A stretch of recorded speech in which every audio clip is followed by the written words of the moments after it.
Welcome to week 4 of Storytime with Grace. On April 2nd, we celebrated International Children's Book Day, and I have been sharing one of our family's favorite stories each Sunday with you.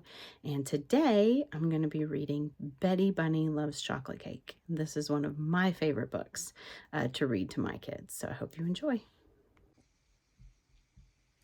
Betty Bunny Loves Chocolate Cake by Michael B. Kaplan, illustrated by Stephanie Jorish.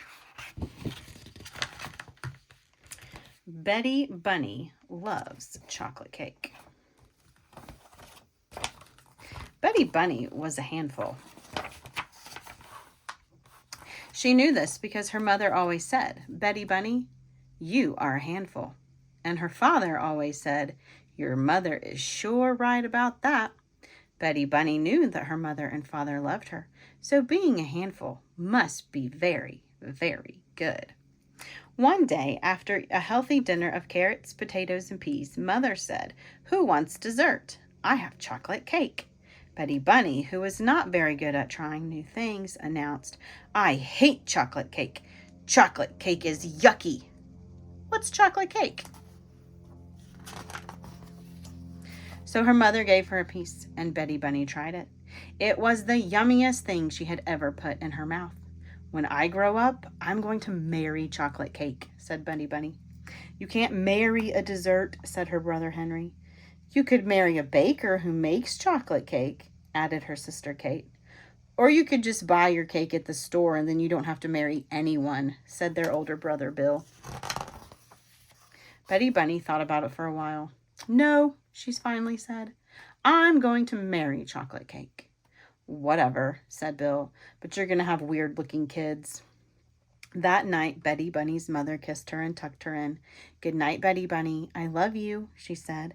Betty Bunny looked up into her mother's eyes and said, "Good night, Mommy. I love chocolate cake." The next day at school, Betty Bunny's teacher said, "Good morning, Betty Bunny. How are you?" Betty Bunny said, "I'm a handful and I love chocolate cake." Her teacher said, "A is for apple, B is for ball, C is for cat." But Betty Bunny said, "A is for chocolate cake, B is for chocolate cake, C is for chocolate cake."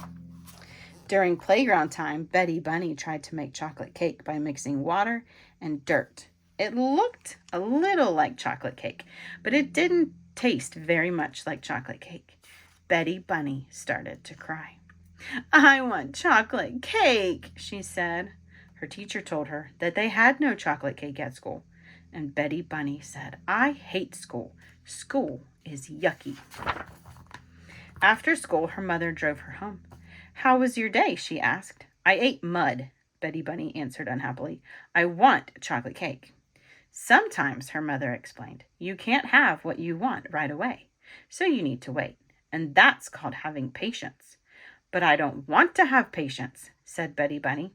"I want to have chocolate cake." That night at dinner, her mother told Betty Bunny she could not have dessert until she ate a healthy dinner. Usually, Betty Bunny liked healthy food. Not tonight. Tonight, all she wanted was chocolate cake. Her father told her, "Don't come to me hoping to get a different answer." Henry said, "If you were smart, you'd eat some peas." Kate said, "You should try some carrots. They make cake out of them too, you know." Bill said, "Why don't you just have some chocolate cake? That's what you really want." "Oh, no, wait, you can't. Ha ha." Betty Bunny picked up some peas. She threw them at Henry. She threw some carrots at Kate. And worst of all, she threw mashed potatoes at Bill. They stuck to his forehead.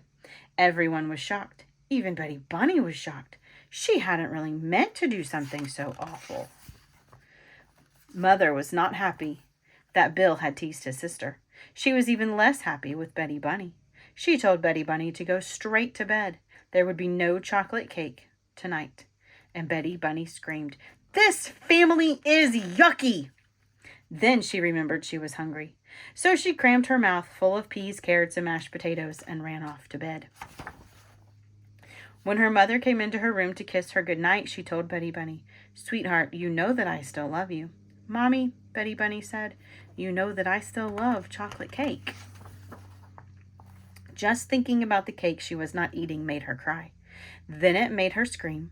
Then it made her kick the wall, which hurt her foot, which made her cry all over again.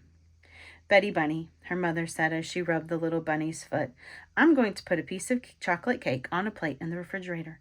It will be your piece of cake, and you can eat it tomorrow after a healthy dinner. Maybe if you know it's there waiting for you, it'll be easier to be patient. Betty Bunny stopped crying. She liked this idea, so she wanted to say something especially nice to her mother. Mommy, she said, you are a handful. The next morning, Betty Bunny wanted to say goodbye to her chocolate cake before she left for school, so she opened the refrigerator and saw her piece of cake sitting on its plate. It looked so lonely. Betty Bunny knew that the cake would miss her all day while she was at school, so she picked it up and put it in her pocket. At school, her teacher said, Betty Bunny, you seem very happy today. Betty Bunny just giggled. There was chocolate cake in her pocket, and no one knew but her. As Betty Bunny finished munching her last carrot at dinner that night, her mother smiled. Betty Bunny, she said, you were very patient and waited all day for your cake. You ate a good dinner, and I'm very proud of you. Would you like to get out your cake now? Betty Bunny reached into her pocket. Her cake was gone. Instead of cake, her pocket was filled with a brown, goopy mess. My cake! Henry said, I can't believe you put cake in your pocket. Kate said, Betty Bunny, food doesn't go in your pocket. Bill said, guess you can't marry that piece of cake now.